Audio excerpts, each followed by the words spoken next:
Welcome to the guide, Exile. Here we have a build archetype that I have yet to make a guide on yet, but has been endlessly requested by everyone.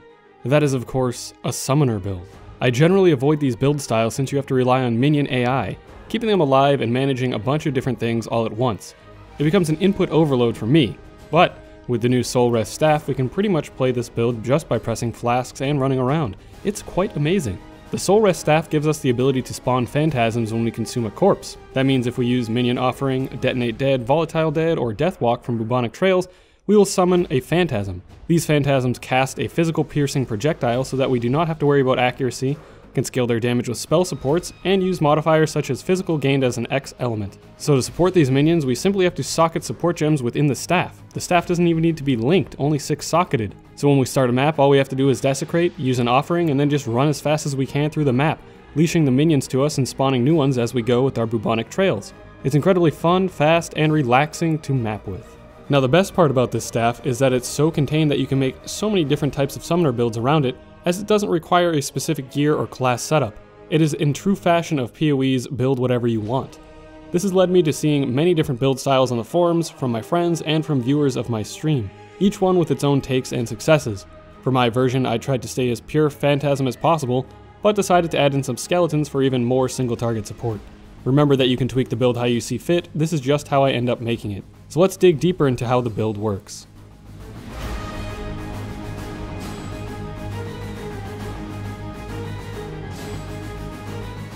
Surprisingly, this build is incredibly cheap to get off the ground and can do basically all the content in the game on a very small budget. A total 180 for my last build, both in cost and tankiness.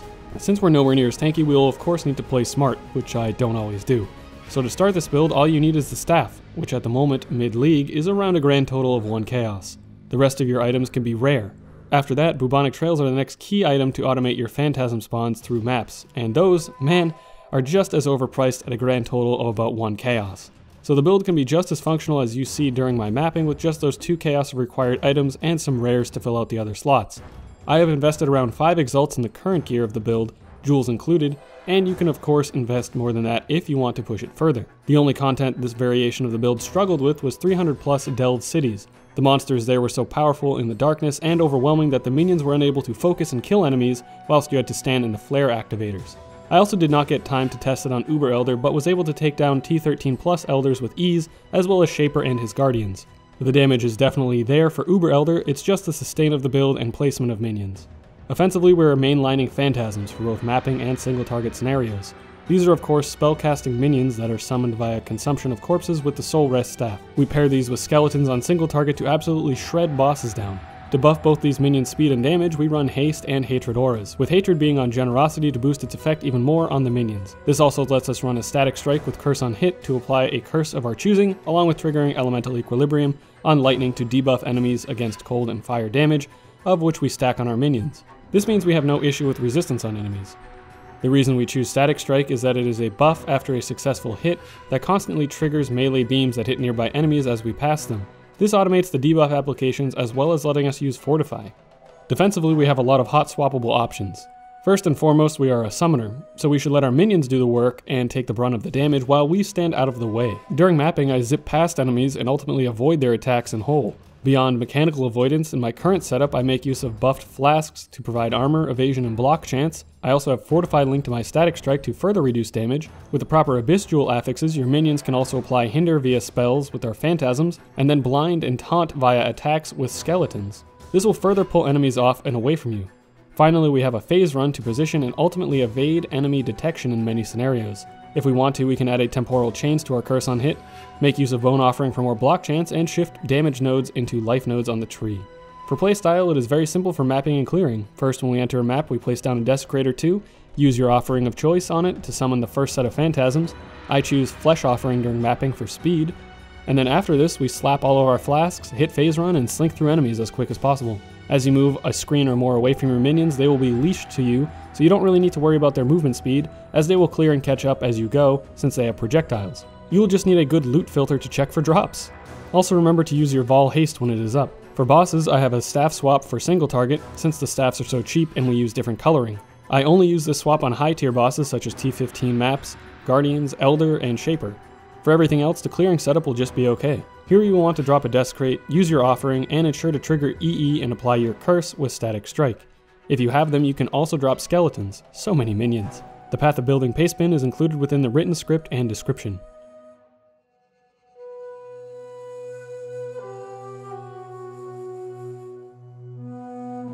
We are the Witch's Necromancer. I have seen this Soulwrest done on many other Ascendancies, but this class just provides a wealth of utility for general summons. Commander of Darkness gets us a 20% all res for anybody affected by our auras, including yourself and minions, as well as damage and attack speed. This helps our gearing requirements and gives us some damage. Mistress of Sacrifice improves per use of offerings and applies them to you at 50% of their value. This can lead to very powerful buffs that you can maintain at pretty much all times. Invoker. This node is fairly basic as we do not use Convocation in our socket starved setup, but it does give minion damage, life, and regeneration. Bone Sculptor. This is the true powerhouse of the Ascendancy for supporting single target damage. It gives our skeleton 100% accuracy, allows us to summon 3 at a time, and raises our skeleton cap by 2. This is the Ascendancy progression.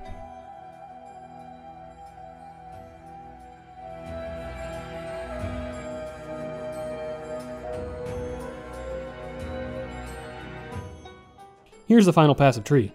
We take all of the minion nodes that we can, aside from spiritual aid since we do not care about accuracy or minion damage applying to us, along with life and life regeneration, jewel sockets, and more. For bandits, we kill all of them. For major pantheons, I took Brine King to help us avoid chain stuns and reduce the effects of chill if we are ever to be caught without our flasks. Soul of Shikari for the minor just to get some more chaos reduction and poison avoidance. You can of course swap these depending on the situation.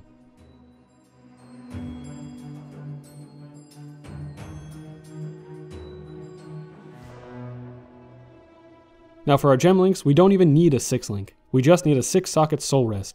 This is the clearing socket setup for the Soulwrest. Faster projectiles is key as it really improves the range of the phantasms. GMP could be swapped for LMP to get a bit more damage if desired.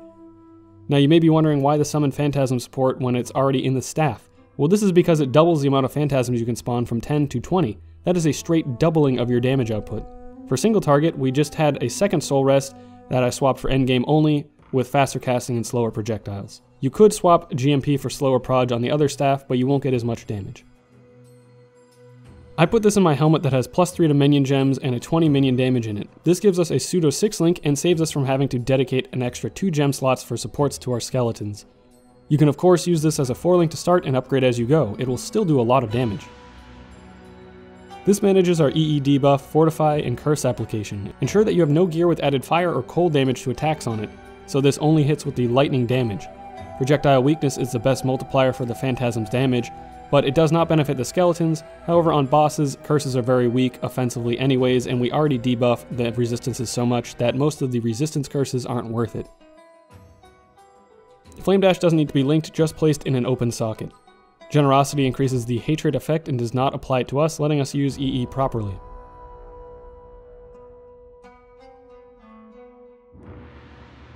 Desecrate doesn't need to be linked, just placed in an open socket. We raise a single Carnage Chieftain Spectre with blood magic so he can continually cast his Mass Frenzy that provides frenzy charges to all nearby group members. Here's how to raise one. First, you'll go to the Old Fields in Act 2 and cast Desecrate until you get a Carnage Chieftain Corpse. Raise it as a Spectre. This will be a low-level Spectre, so we need to get it to high level. For this, we can go to a level 83 Delve checkpoint, or the highest that you have, or a high-tier map zone that you have. Cast Desecrate until you get a Carnage Chieftain Corpse here, as the Desecrate will leash to whatever Spectres you have raised, and then raise that Spectre. Now even in the higher level zones, the Corpse is tied to the level limit on Desecrate. If you have a level 20 Desecrate, you can summon up to level 100 Spectres, however here we can only really get up to level 83. Otherwise, check your Desecrate as it may not summon a zone level equivalent Corpse. The levels just provide more life to the minion to keep them alive, so it's always best to get the highest level one that you can. I place my offerings in an unsocketed ring with plus level to socketed gems to get the most out of the offering. You can always hot swap these to meet the occasion.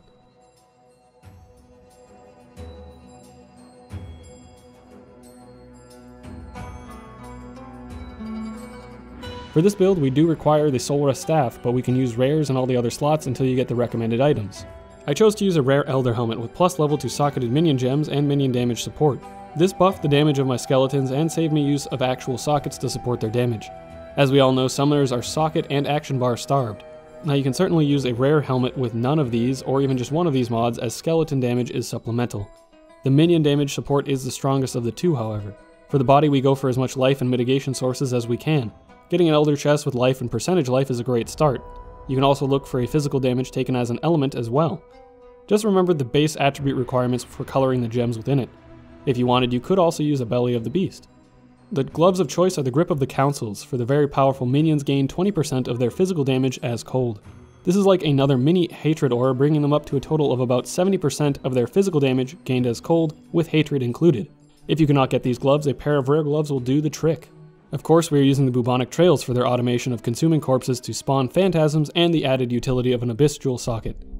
If you can't get these, look for rare boots with life and high movement speed. A Stygian belt here for the additional abyss socket utility. Look for life resistances and flask effect on this. Here we want to get as much dexterity as we can to get up to the desired 150 mark for haste. Getting a lot of life and extra res on here is nice as well. You want to shoot to get one unset ring with plus level of socketed gems on it. This will be where we place the offerings. Along with this, look for life resistances and attributes on the remaining affixes and other ring. No question here, the Soulwrest is our chosen weapon. It is the meat and potatoes of how the build works. Remember that it only needs to be 6 socketed and does not need to be linked. However, if it is linked, it does not hurt it. There are many options for flasks on this build, and I chose the following. Arumi's Concoction. This gives us some more armor and block chance to pair with the staff and or bone offering. Jade Flask. This is for some more attack damage evasion. However, you could use another defensive utility flask such as Basalt. It'll just have less uptime and be directly for physical mitigation. Silver Flask. This is a great addition to keep us speedy. A Quicksilver Flask. Roll this with an of adrenaline suffix for the most speed. An Alchemist's prefix is optional if you can maintain the flask charges. Life Flask. Have this rolled with increased or instant recoveries.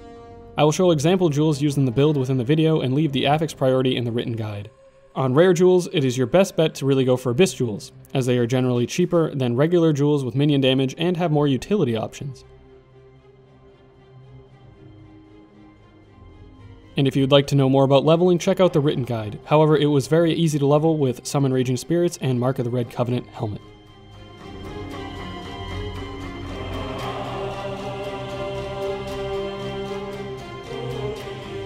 All in all, this was a really fun build to play. The leveling was a breeze, the mapping was super relaxing, and the bossing, albeit click intensive, was very satisfying. This is definitely a build that I would like to explore again on another Ascendancy. I hope that this has somewhat satiated your desires for a summoner build, as you have all been begging for one since I started this channel. And as always, thanks for watching, and I'll see you in the next one, Exile.